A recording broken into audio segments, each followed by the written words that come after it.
Je m'appelle professeur Lakhal. Je suis enseignant-chercheur à la faculté des sciences Semlalia de l'université Qadi Iyad, au département de physique. J'ai le plaisir et l'immense joie de mettre ce modeste travail relatif au cours de mécanique du point matériel à la disposition de tous les étudiants des filières SMPC, SMA et aussi pour le grand public. Le cours objet de cette intervention porte sur la mécanique du point matériel. En fait, ce travail il est scindé en plusieurs chapitres. Le premier il est consacré à un rappel mathématique étoffé sur les différentes opérations sur les vecteurs et aussi sur le système de coordonnées. Le deuxième chapitre porte sur la cinématique du point matériel et le changement de référentiel afin que les étudiants puissent se familiariser avec les repères fréquemment utilisés. Le troisième chapitre porte sur la dynamique du point matériel tout en faisant un rappel sur les lois de Newton présentes dans tous ces éléments, masse, repères, temps, force, etc. En fait, la dynamique se propose de trouver le mouvement que prend un point matériel quelconque par application de ce qu'on appelle le principe fondamental de la dynamique. Ce principe fondamental de la dynamique n'est pas toujours opérationnel. C'est pour cette raison on se propose dans le quatrième chapitre de présenter un ensemble de théorèmes généraux, à savoir le théorème de la quantité de mouvement, le théorème de l'énergie cinétique, du moment cinétique, le théorème de l'énergie mécanique. Et ça, c'est pour pallier aux inconvénients souvent rencontrés par l'application du principe fondamental de la dynamique. Enfin, le cinquième chapitre, c'est une application de tous ces chapitres, de tous ces théorèmes en vue d'étudier les mouvements à force centrale. Ces mouvements sont fort intéressants dans la mesure où ils permettent d'étudier les interactions entre particules et surtout ils nous donnent des renseignements et étudier tout ce qui est relatif à la satellisation des satellites ou des particules en mouvement dans l'espace. Voilà. Donc après cette petite introduction, je vais vous donner le contenu de ce chapitre qui est rappel et complément mathématiques. Donc, dans ce chapitre, on va faire une petite introduction, la notion de vecteur. En général, on va aborder les vecteurs, ce qu'on appelle un vecteur lié, un vecteur glissant, un vecteur libre. La notion de repérage d'espace. Donc le repérage, il y a deux façons de repérer, donc le repérage temps et le repérage l'espace, et on va introduire la notion de position. Et enfin, dans cette partie, on va étudier la notion de base de l'espace. Donc on va attacher une base à l'espace dans lequel on travaille. Pour ce qui est des opérations sur les vecteurs, donc on va voir les opérations usuelles telles que l'addition, la multiplication d'un vecteur par un scalaire. On va aborder le produit scalaire, c'est une quantité qui est souvent utilisée en mécanique du point matériel. Le produit vectoriel, on l'appelle aussi produit extérieur, le double produit vectoriel, la notion de produit mixte. Et nous terminons cette partie par la dérivée d'un vecteur parce que par la suite, on va dériver la position pour avoir la vitesse, on va dériver la vitesse pour avoir l'accélération, ainsi de suite. Donc cette notion de dérivée, elle est très très importante. Ce chapitre sera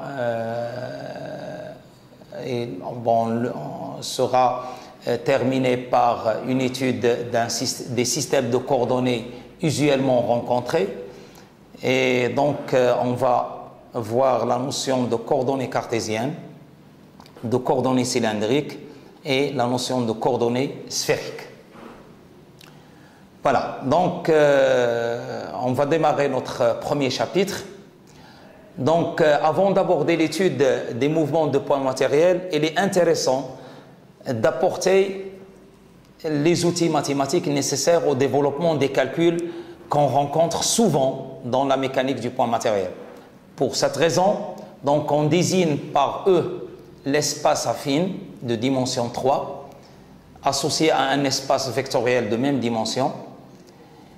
Cet espace correspond à l'espace physique réel qui constitue une représentation de l'espace vectoriel E.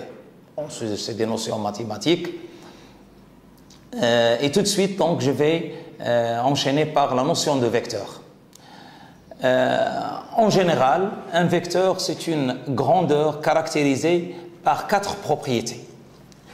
Ce qu'on appelle l'intensité du vecteur, donc elle est déterminée, c'est elle qui détermine sa norme ou son module. Donc souvent on parle de la norme d'un vecteur, le module d'un vecteur, sa direction, son sens et éventuellement l'origine.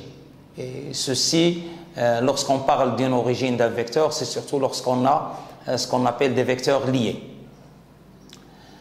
Les vecteurs liés, donc un vecteur lié est un vecteur dont le support et le point d'application sont fixes.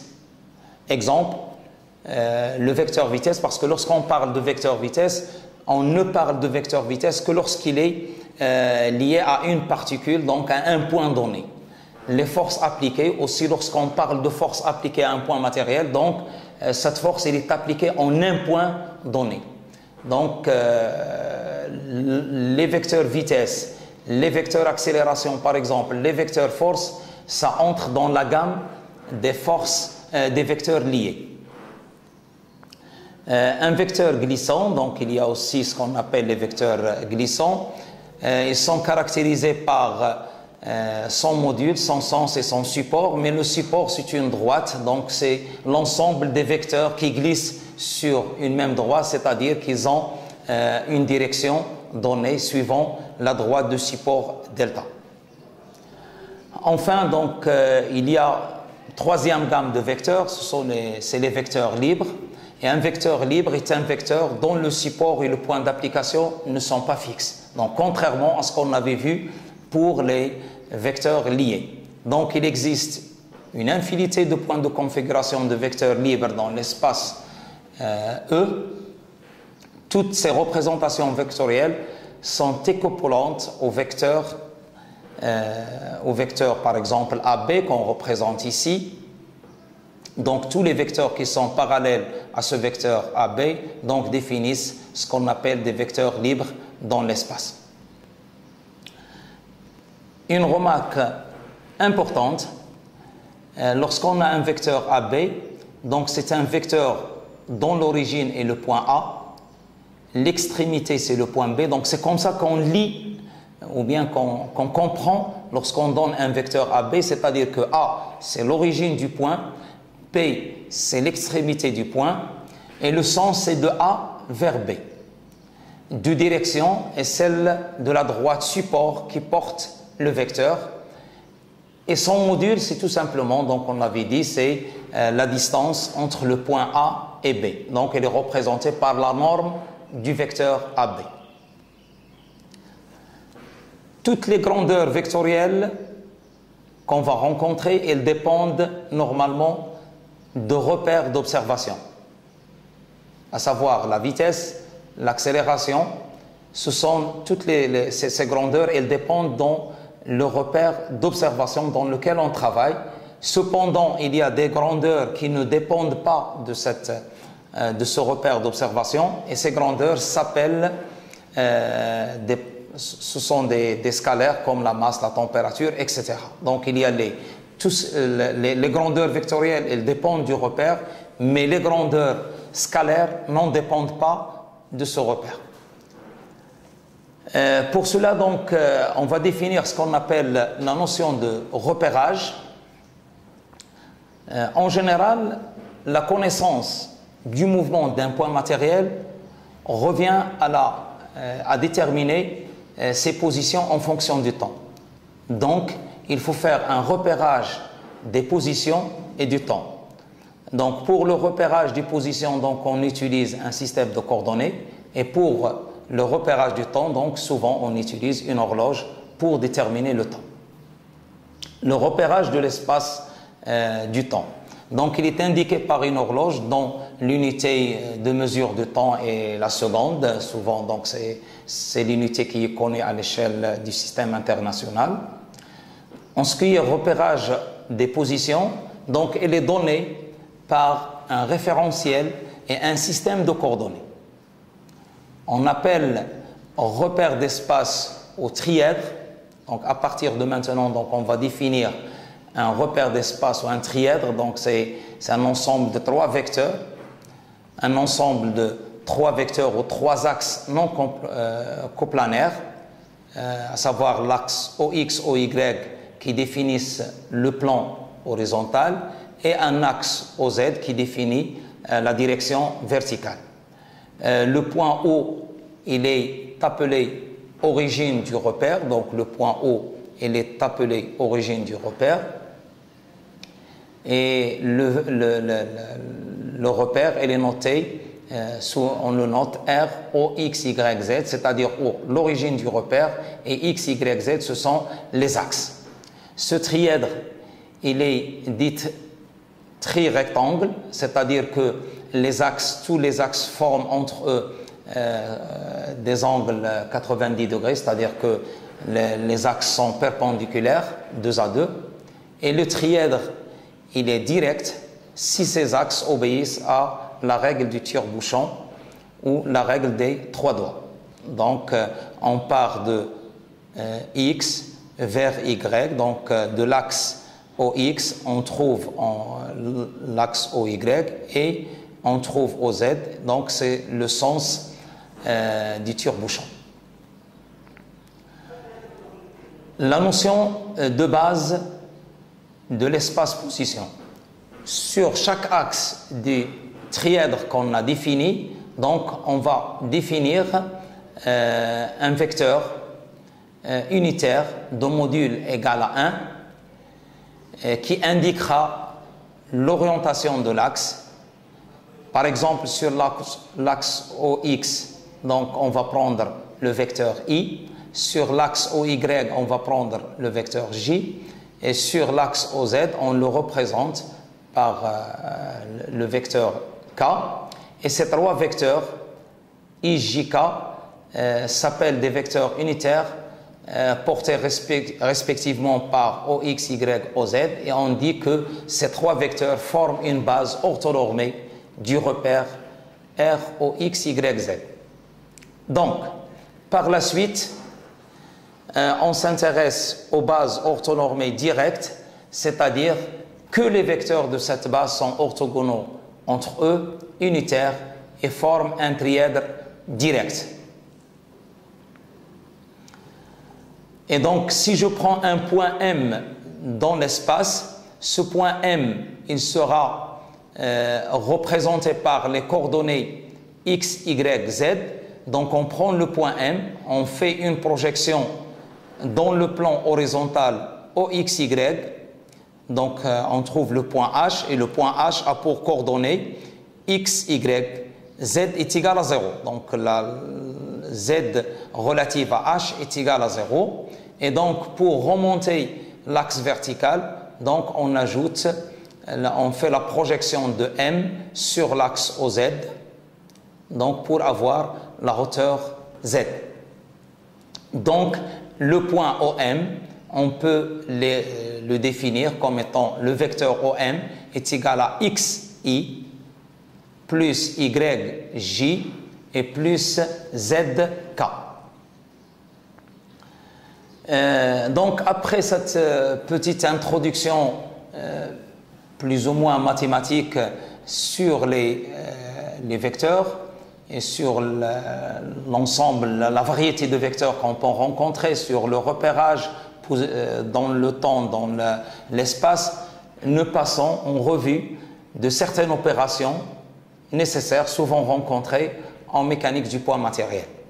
À partir de maintenant, donc, on va utiliser le support tableau pour démontrer ces opérations qui vont suivre par la suite. Donc, en ce qui concerne les différentes opérations souvent rencontrées en mécanique du poids matériel, donc on considère la base IJK, une base orthonormée directe,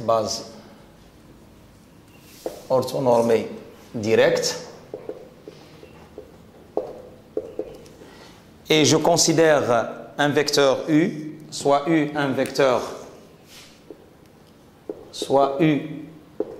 est égal à alpha I plus bêta J plus gamma K, donc un vecteur de l'espace vectoriel E, U appartenant à E, avec alpha, bêta, gamma, ce sont les composantes de U dans IJK. Soit V, un autre vecteur, soit V est égal à alpha prime I plus bêta prime J plus gamma prime K, et on appelle somme des vecteurs UV, donc soit W, le vecteur U plus V, ce vecteur est donné par, donc est égal à alpha I plus bêta J plus gamma K plus alpha prime I plus bêta prime J plus gamma prime K, qui est égal, donc je vais regrouper tous les termes suivants I, donc c'est alpha plus alpha prime I plus bêta prime J plus gamma prime K. Donc le vecteur somme, il est donné par W, donc c'est tout simplement c'est la somme des composantes suivant I plus les composantes suivant J plus la somme des composantes suivant K. Je vais vous donner un petit exemple d'application. Donc je considère soit soit deux vecteurs U, un vecteur U est égal à I moins J plus 3K, et un vecteur V est égal à 2I plus 3J moins K.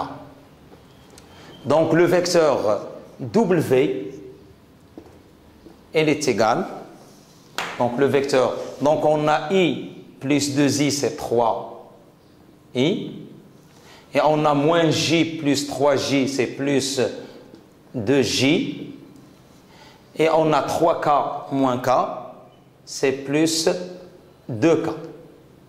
Voilà. Et on peut même vous donner une représentation dans l'espace. Donc, pour représenter des vecteurs dans l'espace,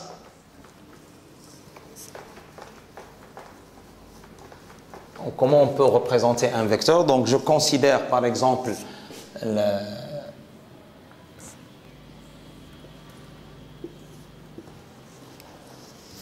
le système de coordonnées OX, OY, OZ et la base IJK. Donc j'ai ici O, J,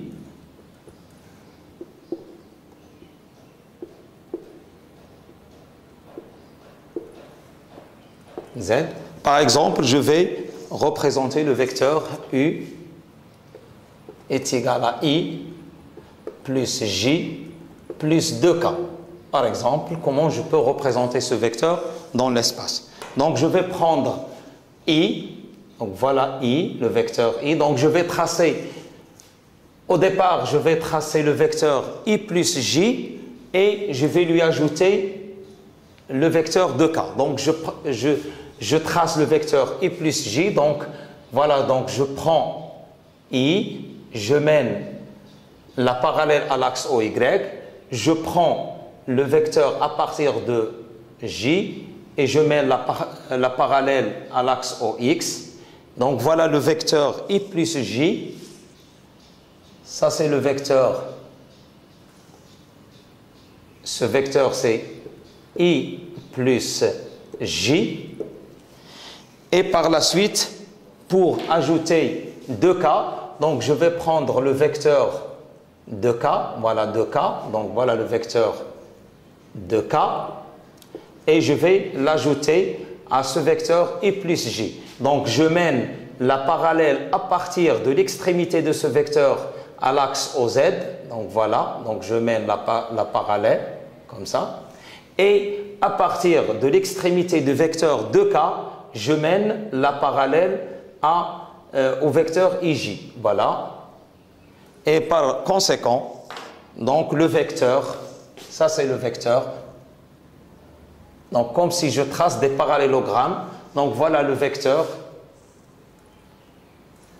U est égal à I plus J plus 2K. Une deuxième opération sur les vecteurs, c'est la multiplication d'un vecteur. Multiplication d'un vecteur par un scalaire.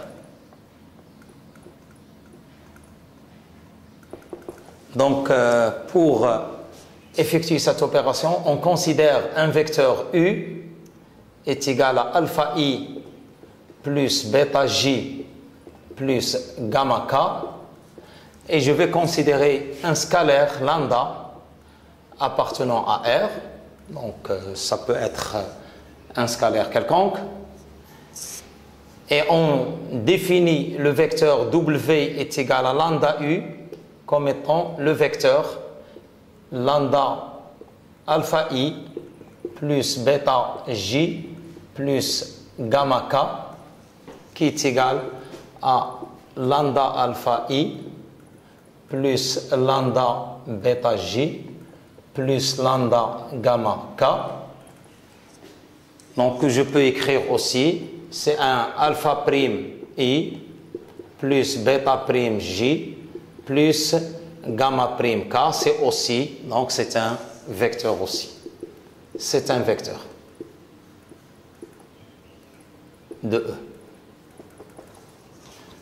Donc, en termes de représentation, par exemple, si j'ai le vecteur U comme ça, par exemple, et je pose lambda est égal à 3,5, par exemple, je prends lambda est égal à 3,5, donc le vecteur W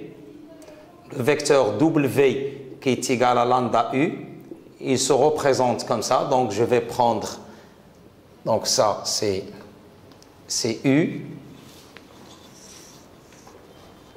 donc c'est le même vecteur, donc c'est U, voilà, et j'ajoute, puisque ici lambda est égal à 3,5, donc c'est 1,5, donc j'ajoute 1,5 de U, voilà. Voilà le vecteur W est égal à 3,5 de U. Donc c'est un vecteur qui reste dans la même direction, parallèle, mais avec une intensité plus importante, c'est-à-dire un module qui est important par rapport à U.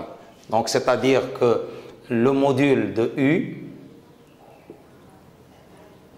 est égal à, le module de W est égal à 3,5 module, par exemple, de U. Voilà. Par la suite, je passe au produit scalaire. Donc c'est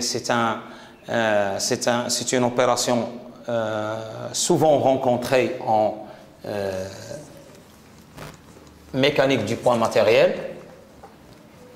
Donc on définit le produit scalaire. Donc comme le mot l'indique, Donc, il s'agit d'un scalaire, c'est-à-dire que le résultat, donc c'est une opération, le produit scalaire est une opération qui s'effectue entre deux vecteurs donnés, et le résultat, donc comme le nom l'indique, produit scalaire, donc le résultat est un scalaire. Attention, donc lorsque je réalise le produit scalaire entre deux vecteurs, c'est un scalaire. En quelque sorte, c'est tout simplement, c'est la projection d'un vecteur sur un autre, tout simplement. Donc, si je considère donc produit scalaire,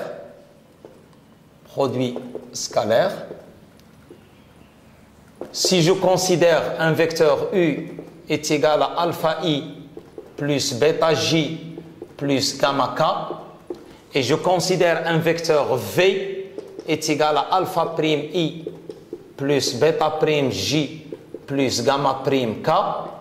Donc on définit le produit scalaire et on le note U scalaire, donc c'est un point comme ça, donc on le représente par un point.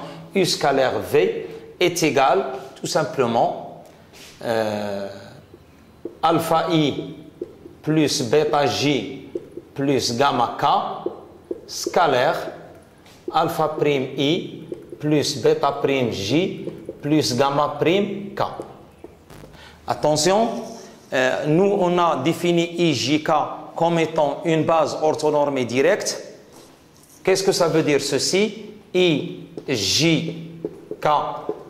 est une base orthonormée directe, c'est-à-dire tout simplement, sous-entendu, et il faut le considérer toujours, que I scalaire I est égal à J scalaire J est égal à K scalaire K est égal à 1. Donc, ça traduit ce qu'on appelle que les vecteurs sont normés. C'est-à-dire leur module est égal à 1. Et ce qui traduit la partie orthogonalité, c'est que I scalaire J, c'est-à-dire que les vecteurs sont perpendiculaires 2 à 2, I scalaire J est égal à J scalaire K est égal à K scalaire I, donc l'ordre, c'est pas important, est égal à 0. Donc il faut, à chaque fois, n'oubliez pas d'utiliser ces relations pour le calcul du produit scalaire. Et par la suite, donc le produit scalaire U scalaire V, il est égal, donc si j'applique ceci, donc directement je trouve alpha alpha prime plus bêta bêta prime plus gamma gamma prime. Et comme vous le voyez, donc c'est un scalaire, c'est-à-dire c'est un nombre, tout simplement. Il y a une autre écriture de ce produit scalaire, donc on peut l'écrire aussi d'une autre façon.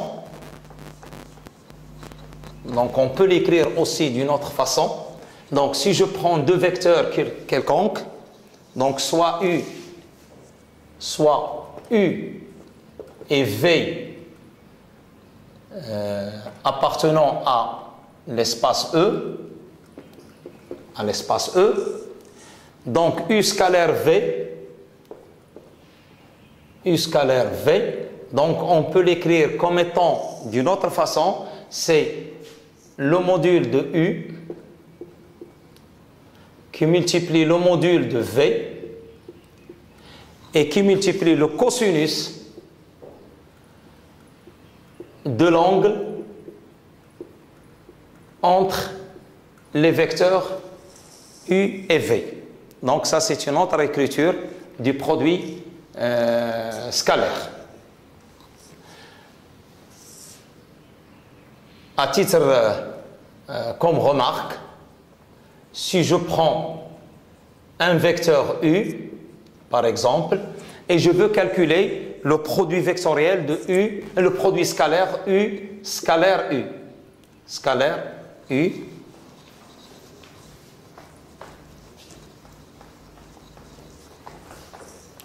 donc U scalaire U, elle est égale, donc si j'applique cette définition, donc c'est U fois module de U fois le cosinus de U. Donc c'est tout simplement, c'est U au carré, parce que U scalaire, U qui multiplie, donc ici on a une multiplication, et le cosinus, donc c'est cosinus de 0, parce que l'angle entre U et U c'est 0, et donc c'est U au carré. Et donc ça définit la norme au carré. Donc la norme au carré d'un vecteur, la norme au carré d'un vecteur, c'est tout simplement, c'est le produit scalaire de U, scalaire U. Donc la norme U, donc on peut le définir d'un vecteur comme étant la racine carrée de U scalaire U. Voilà. Donc c'est un résultat qui est très important. En termes de représentation, par exemple, qu'est-ce qu'il représente ce produit scalaire? Donc si je prends un vecteur U comme ça, un vecteur U, qui fait un angle, par exemple, alpha avec un vecteur V, et je veux calculer U scalaire V. Donc ce qui représente U scalaire V, donc tout simplement, je prends le vecteur U et je mène la perpendiculaire sur le vecteur. Donc je fais une projection du vecteur U sur le vecteur V. Donc je prends la projection. Qu'est-ce que ça veut dire la projection? C'est-à-dire mener une droite perpendiculaire à partir de l'extrémité du vecteur U sur, sur le vecteur V. Donc voilà. Et cette partie-là, voilà, cette distance, donc cette distance, elle représente U scalaire V. Voilà. Donc c'est U scalaire V, c'est cette distance-là. Donc entre, par exemple, le point O, O', donc la distance O', il représente U scalaire V.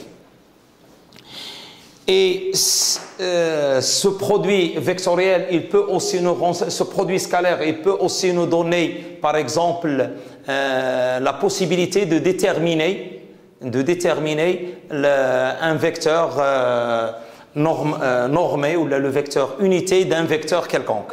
Donc c'est U, soit U appartenant à E, un vecteur quelconque, tel que, donc on définit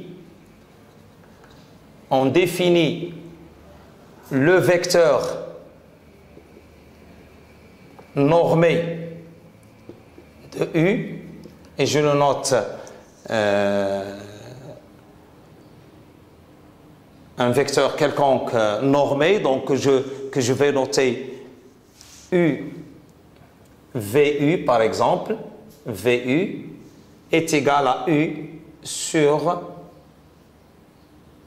norme de U scalaire U. Voilà. Donc le vecteur unitaire, donc le produit scalaire, il peut nous donner le vecteur unitaire relatif à n'importe quel vecteur. Donc si on a un vecteur, exemple, peut-être vous comprenez plus avec l'exemple.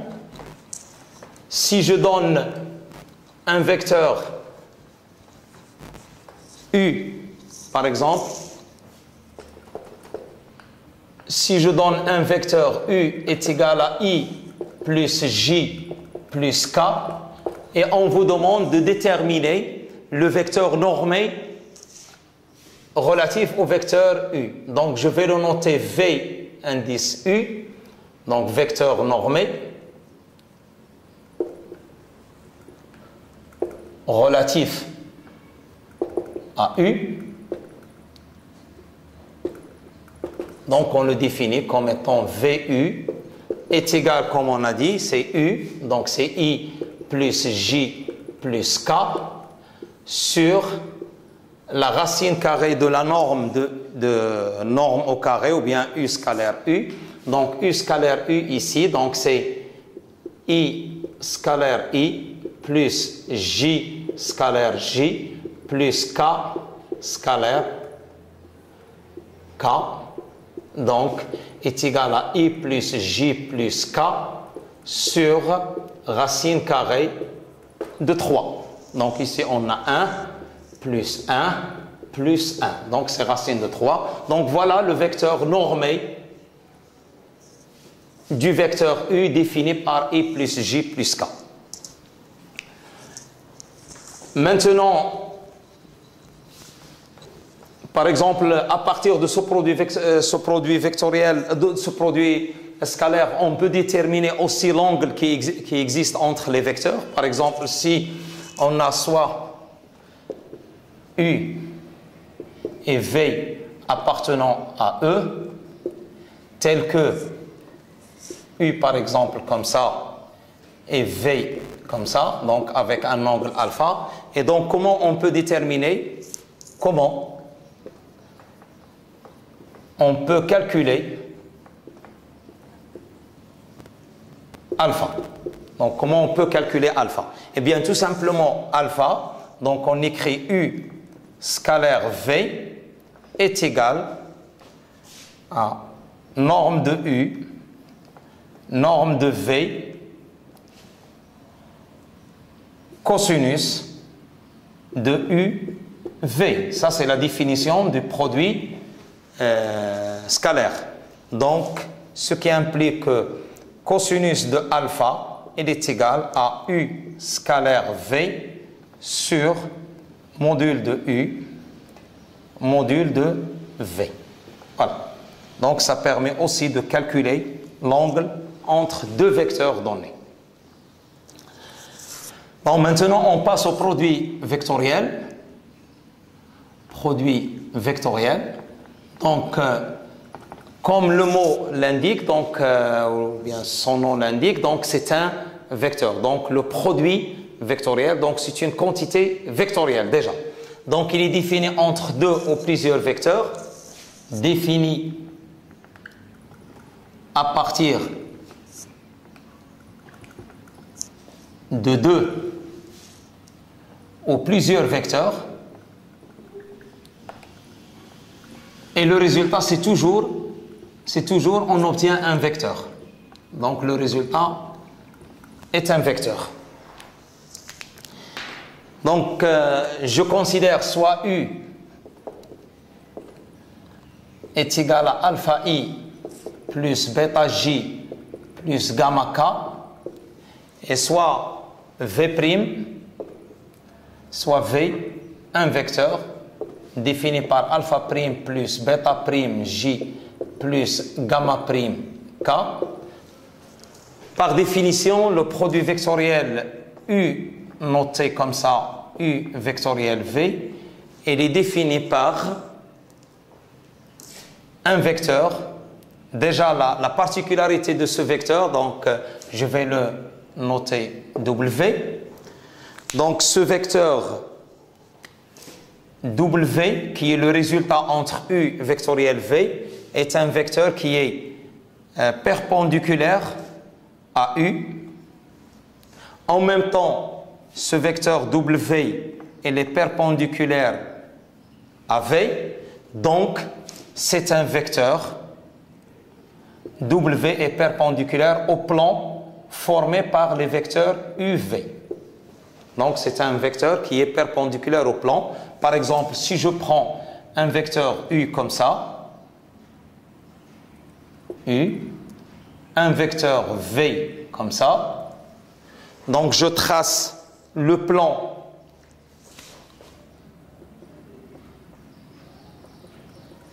par exemple le plan, donc c'est approximatif, donc ça c'est le plan défini par les vecteurs U et V. Et donc, le produit vectoriel W, c'est un vecteur, comme ça, je vais le noter comme ça, W, et c'est un vecteur qui est en même temps perpendiculaire à U et en même temps perpendiculaire à V, donc c'est un vecteur qui est perpendiculaire au plan formé par U et V. En termes de coordonnées, donc comment on peut déterminer l'expression de ce vecteur-là? Eh bien, le produit vectoriel, donc si je prends le vecteur U est égal à alpha I plus bêta J plus gamma K, et je prends le vecteur V est égal à alpha prime I plus bêta prime J plus gamma prime K, donc le produit U vectoriel V il est défini par le déterminant, voilà, le déterminant des composantes suivantes. Donc, sur la première ligne, je porte les vecteurs de la base, IJK. Dans la deuxième ligne, donc le premier vecteur, c'est alpha, les composantes alpha, bêta et gamma. Et la troisième ligne du déterminant, donc il porte les coordonnées alpha prime, bêta prime et gamma prime. Voilà. Donc, elle est égale à I, donc le premier, donc la première composante ici pour déterminer, bon, pour le déterminant, chacun a sa propre méthode de calcul, donc, mais je vais prendre une méthode donnée, donc le déterminant c'est bêta alpha prime I, voilà, plus donc je fais une des méthodes, donc j'utilise, il y a plusieurs méthodes pour calculer les déterminants, donc plus alpha prime gamma J plus bêta prime alpha K plus, donc là c'est avec un signe moins et je vais changer, donc alpha prime bêta K plus alpha, donc alpha gamma prime J et plus bêta prime gamma K, donc qui est égal bêta gamma prime plus gamma bêta prime I, ici pardon, c'est I, donc avec un signe moins, plus alpha gamma moins alpha gamma prime J plus bêta prime alpha moins alpha prime bêta et K. Voilà. Donc voilà le résultat de U vectoriel V. Donc il y a une autre façon, ça c'est pour déterminer de façon explicite le produit vectoriel, mais on peut le calculer aussi d'une autre façon. Donc il y a plusieurs façons de le calculer. Donc on a U vectoriel V, donc le module de U vectoriel V, donc c'est le module de U qui multiplie le module de V et la valeur absolue du sinus UV. Pourquoi je fais ici la valeur absolue du sinus? Parce que lorsque je calcule le module de U vectoriel V, donc c'est quelque chose de positif, la norme est positive, et donc c'est la norme de U, elle est positive, la norme de V, elle est positive, mais il faut que, mais attention, le sinus de UV, il peut être positif comme il peut être négatif. C'est pour cela qu'on prend la valeur absolue. Il y a aussi une propriété des produits vectoriels, c'est que le produit vectoriel, contrairement au produit scalaire, c'est une opération non commutative, donc c'est-à-dire que U vectoriel V, elle est égale à moins U vectoriel, moins V vectoriel U. Donc c'est les antisymétriques. Le produit vectoriel est antisymétrique, parfois on l'appelle anticommutatif, ou bien non anticommutatif. Pourquoi? C'est très simple, parce que toujours le sinus de l'angle UV est égal à moins sinus de l'angle VU. Et c'est à partir de ceci que vient cette propriété d'antisymétrie. Voilà. Le produit vectoriel, la particularité des produits vectoriels, la particularité de ce produit vectoriel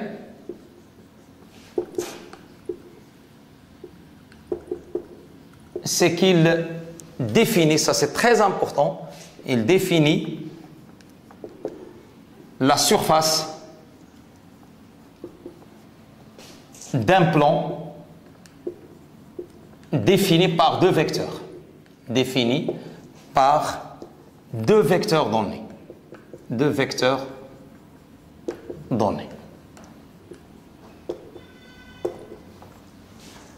Donc, si on veut déterminer l'aire, par exemple, si j'ai deux vecteurs comme ça, UV, UV, et ça c'est le plan défini par UV, ou bien la géométrie définie par ces angles. Donc, cette surface elle est définie à partir du produit vectoriel. À noter aussi que le produit vectoriel d'un vecteur avec lui-même, il est nul. U vectoriel U, elle est égale à, tout simplement, si j'applique la définition, donc la norme du module U vectoriel U est égale à U, la norme de U, c'est-à-dire la norme au carré, valeur absolue de sinus de U. Et ici, on trouve le sinus de 0 qui est égal à 0. C'est-à-dire que U vectoriel U, elle est égale au vecteur nul. Si V est perpendiculaire à U, si par exemple je prends un vecteur quelconque perpendiculaire à U, ceci implique que le produit U vectoriel V, donc le module, donc est égal à U qui multiplie le module de V fois sinus de pi sur 2 en valeur absolue, et donc est égal à U fois U fois V, pardon, fois V fois 1. Donc,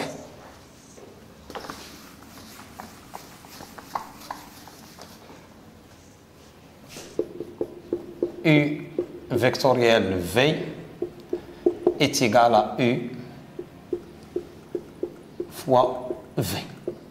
Voilà. Il y a d'autres opérations sur le produit vectoriel, donc on ne va pas toutes les réénumérer, mais cependant, il y a d'autres opérations qu'on peut effectuer. C'est que si j'ai deux vecteurs U plus V, vectoriel W, donc il y a ce qu'on appelle la distributivité du produit vectoriel par rapport à la somme. Donc c'est U vectoriel W plus V vectoriel W.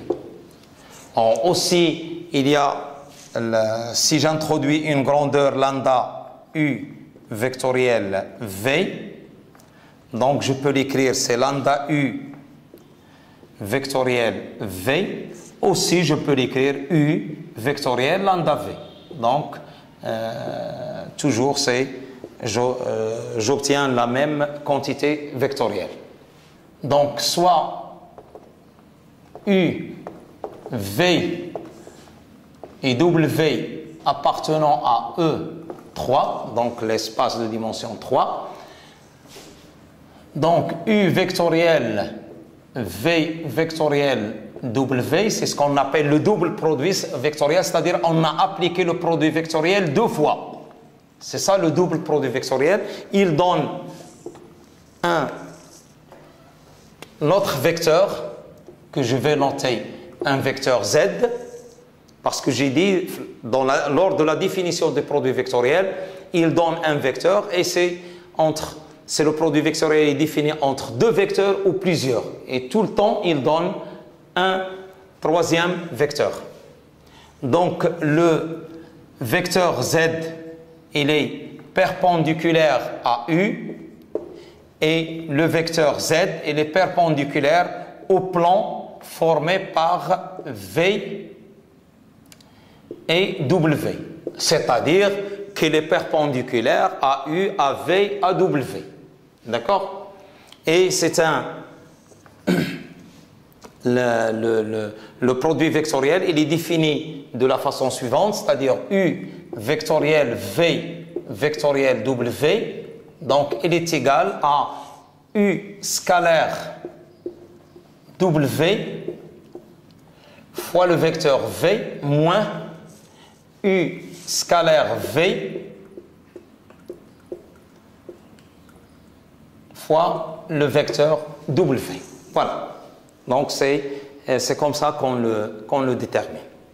Et nous terminons cette opération sur les vecteurs par le produit mixte. Et pourquoi on utilise ce produit mixte, c'est-à-dire un produit mixte où on retrouve en même temps le produit scalaire et en même temps le produit vectoriel. Donc le produit mixte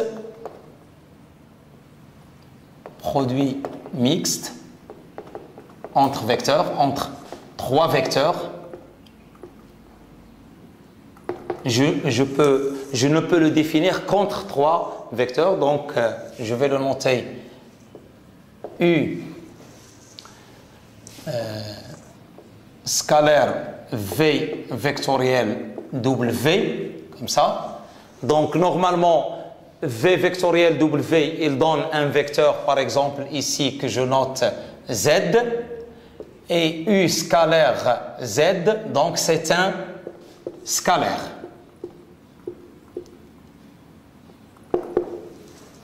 C'est un scalaire. Donc le résultat obtenu à la fin, c'est un scalaire. Et ce qu'il donne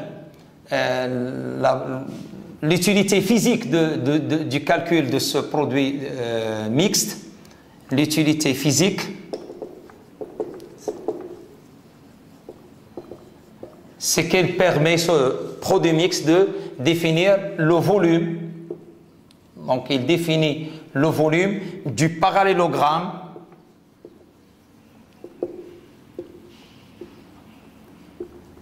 défini par les trois vecteurs, défini par les vecteurs U, V et W. Ça, c'est important. On avait dit tout à l'heure que le module du produit vectoriel, il définit la surface balayée par deux vecteurs, entre deux vecteurs, et le double produit mixte, il définit le volume obtenu par le parallélogramme défini par les vecteurs U, V et W. On passe à la dérivée d'un vecteur. Donc on va définir la dérivée d'un vecteur donné.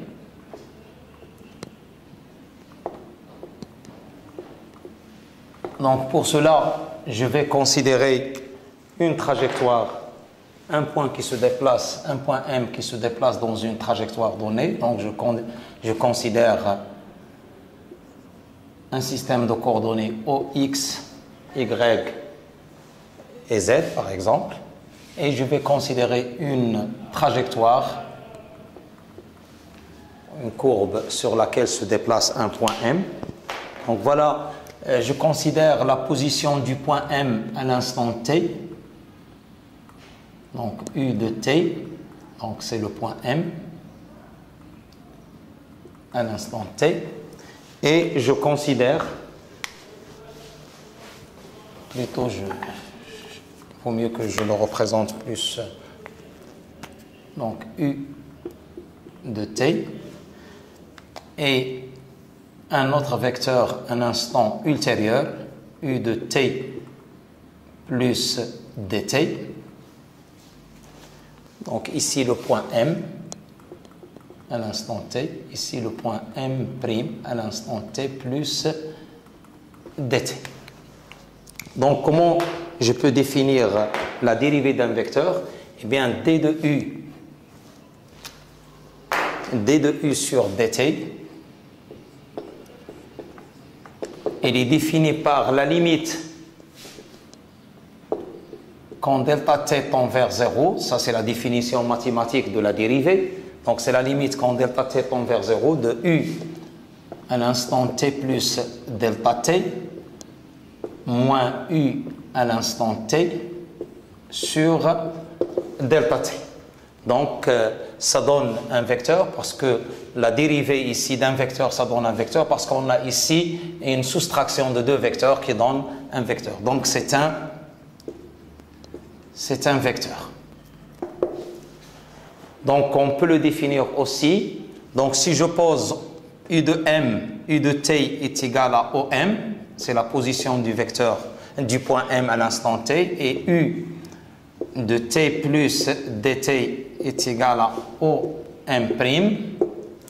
eh bien u de t plus dt, ou bien delta t, c'est la même chose, moins u de t est égal à m, est égal à OM, moins OM' qui est égal à M'. Donc c'est le vecteur M'.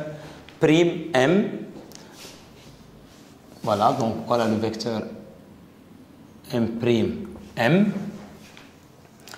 Et donc avec plus dt tend vers 0, plus le point, plus M et M' sont proches,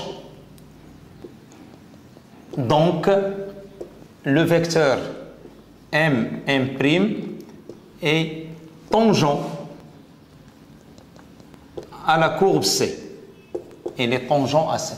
Donc le vecteur M', il est tangent à cette trajectoire sur laquelle il se déplace le point M.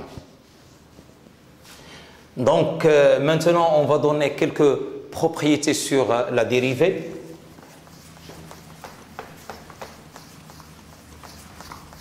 Quelques propriétés. Si je prends un vecteur u de t, et un vecteur v de t, donc la dérivée de d sur dt de u plus v, il est égal à la somme des dérivées, du sur dt plus dv sur dt. Aussi, si je prends une soit lambda appartenant à R, par exemple, j'ai d sur dt de lambda u est égal à lambda du sur dt, c'est-à-dire avec lambda constant. Lambda constant. Et si je prends soit f de t, une fonction de t, fonction du temps t, quelconque, et donc si je calcule d de f de tu sur dt est égal à f de t du sur dt plus u df de t sur dt. Et là, je vais donner un exemple pour mieux assimiler ceci. De même, la dérivée du produit scalaire d sur dt de u scalaire v est égal à u scalaire dv sur dt plus du sur dt scalaire v, c'est-à-dire que la dérivée, elle est distributive par rapport à l'addition. Il y a aussi, par rapport au produit scalaire, elle est aussi distributive par rapport au produit scalaire. On a d de u vectoriel v sur dt, donc ceci est égal à du sur dt vectoriel v plus u vectoriel dv sur dt. Voilà. Donc, il y a d'autres opérations qu'on n'a pas le temps ici pour les présenter toutes. Mais je vais donner une petite application pour mieux comprendre ceci. Donc, soit u de t est égal à 1 plus t au carré i moins 2tj plus 3t3 moins 1k, et on vous demande de calculer du sur dt. Donc à quoi est égal du sur dt? Donc du sur dt est égal à d de 1 plus t au carré sur dt fois i, plus normalement 1 plus t au carré di sur dt, moins d sur dt de 2t fois j, moins 2t dj sur dt,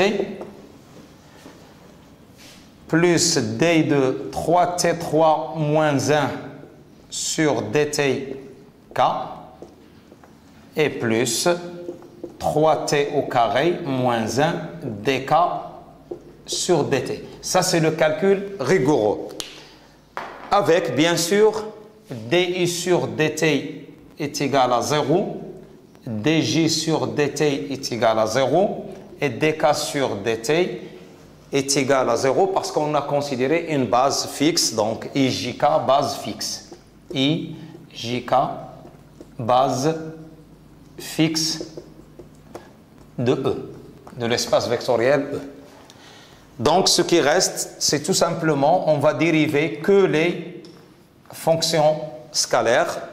Donc d de 1 plus t au carré sur dt est égal à 2t i plus moins 2j et plus 6t au carré, 9 t au carré k. Donc voilà du sur dt.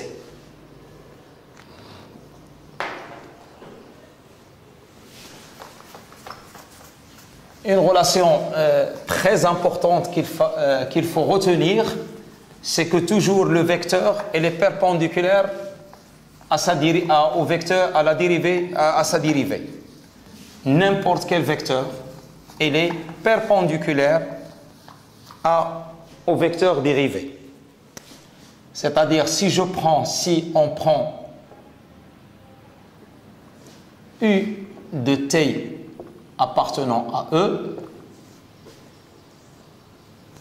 j'ai la norme de U au carré est égale à U scalaire U, et si je calcule d de U au carré sur dt,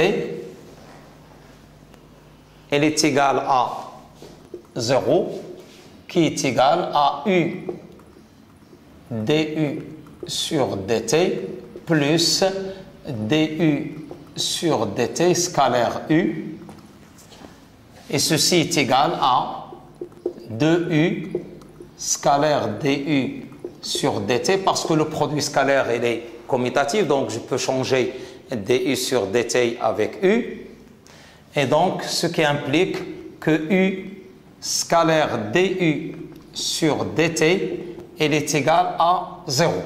Donc, ceci implique que U, elle est perpendiculaire à du sur dt.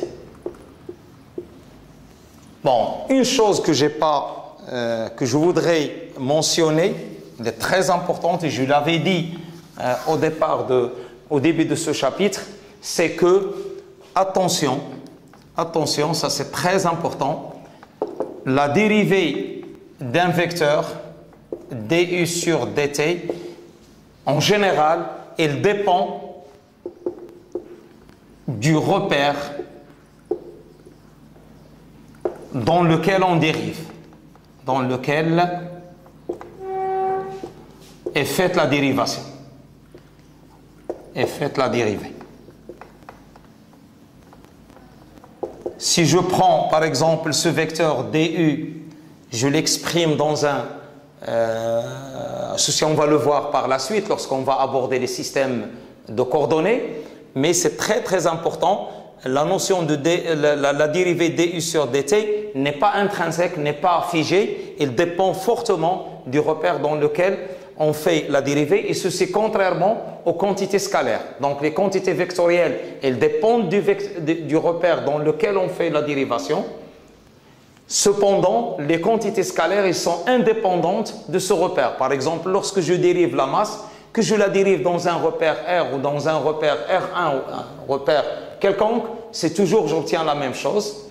La même chose lorsque je dérive la température, lorsque je dérive. Donc, toujours les dérivées, elles sont des quantités scalaires, elles sont figées dans un référentiel donné.